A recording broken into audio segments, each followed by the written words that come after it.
दोस्तों, क्या इस अखंड ब्रह्मांड में हमारा अलावा और कोई और जीव रह रहा है? क्या पृथ्वी के अलावा और कोई ग्रह में जीवन पनप रही है? क्या वैज्ञानिकों ने ऐसा ग्रह ढूंढ लिया जिधर कोई जीव रह रहा है? क्या है ये प्लैनेट K2-18b? चलिए जानते हैं इस वीडियो में।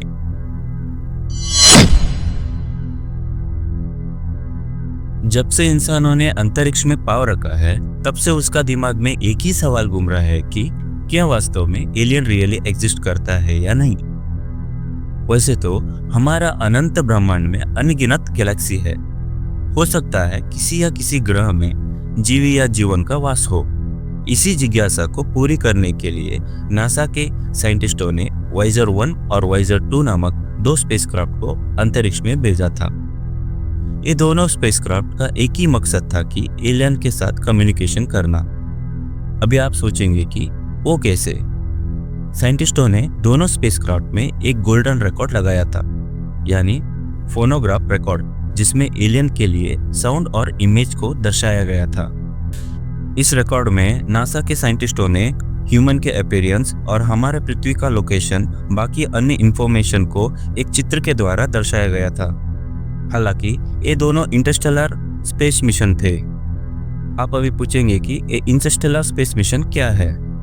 इंटरस्टेलर स्पेस मिशन यानी इंटर इसका मतलब है बिटवीन, स्टेलर इसका मतलब है स्टार।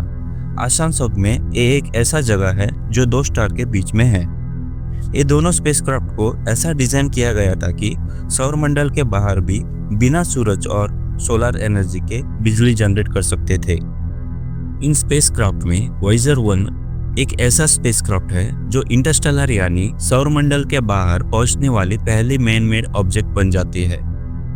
पर इस मिशन से नासा के वैज्ञानिकों को अभी तक कोई ऐसा इंफॉर्मेशन ना मिला जिससे एलियन का होने का साबित कर सके। पर ये दोनों स्पेसक्राफ्ट ने हमें सौरमंडल के बहुत ऐसा इंफॉर्मेशन दिया, जैसे वाइजर 1 एंड वाइजर 2 ने हमें 4 गैस जॉइंट यानी Jupiter, Saturn, Uranus and Neptune का इमेज एंड इंफॉर्मेशन दिया, जैसे कि प्लैनेट का मून्स का संख्या, रिंग्स जो शुद्ध ग्रह से बना हुआ है, और प्लैनेट का मैग्नेटिक फील्ड के बारे में। अभी आप सोच रहे होंगे कि अगर ये मिशन से एलियन का ना होने का सबूत मिला तो मैंने एक वीडियो क्यों बनाया? दोस्तों, मैंने ये वीडियो इसीलिए बनाया कि हाल ही में यूनिवर्सिटी ऑफ कैम्ब्रिज और नासा के साइंटिस्ट मिलके एक ग्रह जिसका नाम K2-18b के ऊपर अध्ययन कर रहे थे। होता यह है कि जब प्लैनेट K2-18b का वातावरण के बारे में नासा के एडवांस टेक्नोलॉजी वाला टेलीस्कोप जिसका नाम जेम्स वेब स्पेस टेलीस्कोप के द्वारा अध्ययन करते वक्त साइंटिस्ट प्लैनेट K2-18b के वातावरण में डायमेंटल सल्फाइड और डायमेंटल डिसल्फाइड गैसेस पाते हैं। ये वही गैसेस है जो पृथ्वी में समंदर के एल्गी और बैक्टीरिया प्रोड्यूस करते हैं।